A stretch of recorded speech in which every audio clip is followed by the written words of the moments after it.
What's the key? Take me from when the gun goes off to you across the line about physically what's required, when it gets hard and how you push through it. Yeah, and I think that's where you can almost mix medicine in there a little bit. But basically, it's an event like the 200-meter butterfly that is an anaerobic event that you run out of oxygen for. So your body can't run at that capacity, at that speed for that long. So okay. 400 meters is all about running without oxygen in that sort of cycle for as long as you can, and then holding on while the lactate or pyruvic acid, back in the day that people call it, builds up, and tolerating that. So for the last 100 meters, it genuinely feels like your body's giving in. It feels like you're going to die if you've run it well enough. Don't get me wrong, there's plenty of people that go out there and have a jog around the park and don't ever feel that. But a lot of us will have to break what we call our pain threshold with about 50 or 60 to go. And some people can and some people can't. And it's just a matter of trying to run through that complete and utter exhaustion. And your body is literally without oxygen. All the cells are fighting you. So for me, actually, Howie, I find the hurdles easier than the flat four because there's something to concentrate on. So there's a lot in your mind goes with 80 meters to go and you're dying, you have to somehow keep going. Whereas with the hurdles, all you're doing is concentrating on the next barrier in front of you. And then after the race, the vomiting is 10 times worse than the flat four. But in the moment, it's probably an easier event. So with 50, 60 metres to go, and you've explained it beautifully, and the lactate comes in and your body's saying no, what's in Jana Pittman's mind to keep saying yes? Proof of the pudding. Like, it sounds really bizarre, but it happened when I was very young. I was racing, I think a couple of times I've run against people like Kathy Freeman and Nova Peris-Kneebone one time as well, actually, at the Olympic trials in Sydney. And I remember getting to sort of 50 meters to go and not wanting to lose my spot in the relay. And it was borderline. So there was a couple of us all around together and thinking, I have to keep going. If you pull back here, you're going to lose the race and you're out. And all of a sudden I just realized, even though I was in so much pain, I had another gear. So I just went into that sixth gear and it worked. And don't get me wrong, afterwards I was beyond sick, like really sick on the ground for a long time.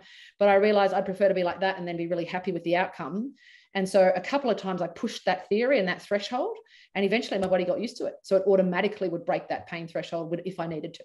So when you talk about being sick and vomiting, you're very obviously qualified to answer this. Why does your body react to that in that way? Medically, why do you vomit when you've pushed yourself to that point? I'll try it in layman's terms as much as possible, but it's poison. So it's literally the pH in your body becomes so acidic that you throw up any type of, it's basically revolting against the acidity and the pH you've taken to. So like an average person, I reckon's lactates, if they push themselves really hard in a gym session or something, would probably get up to about 10 or 12. They used to take lactates of us in training and we could get them up to 22 and 23. Now, if I injected that amount of lactate into you, you'd probably die. Maybe not yourself, you're sporty, but someone. I don't know about that. But yeah, inject it into me now and I would die. So this is your body expelling it any way it can? As much as you can. And you're just sick. Yeah, so I don't know. It's funny because I'm not sure that the lactate would actually build up in the tummy. It's in the bloodstream. So, I mean, you might more than likely, if you did a urine test, for example, you'd see a very, very high level of acidity in the urine. But it's not for the faint-hearted. So you don't want to push your body like that very often. And is it literally from the start, is it as hard as you can go, or is it 95%, or in the 400 flat, all the hurdles, are you literally doing your top speed as soon as you can? You flat out for the first 100 and then you go into a cruise control mode, but it's not cruises in at 80%. You're right. You're cruising at about 98%. And then about probably the top bend. So like that's 350 meters, 250 meters into the event. Then it's from there onwards. So, you know, if you do not hit your 300 to 400, so when we watched Kathy Freeman win the Sydney Olympics, for example, when she got to the 200 meter mark, that's when she made her move on the field. And that's where she won her race. So there's very little to do in the last 100, especially because most people are broken mentally by the time they get to the last 100, if you're that far in front.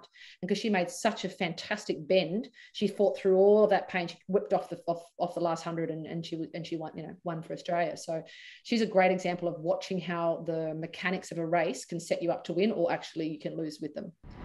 Hey guys, Howie here. Thank you so much for watching the Howie Games YouTube channel. We appreciate your support. Now, if you want to hear the full podcast, you can just click on the link directly below. If you want to subscribe to the YouTube channel, which would be fantastic, bang, click right there. And if you want to see more clips, highlights and updates from the Howie Games, just go that way. Thanks so much. As always, take it easy and peace and love.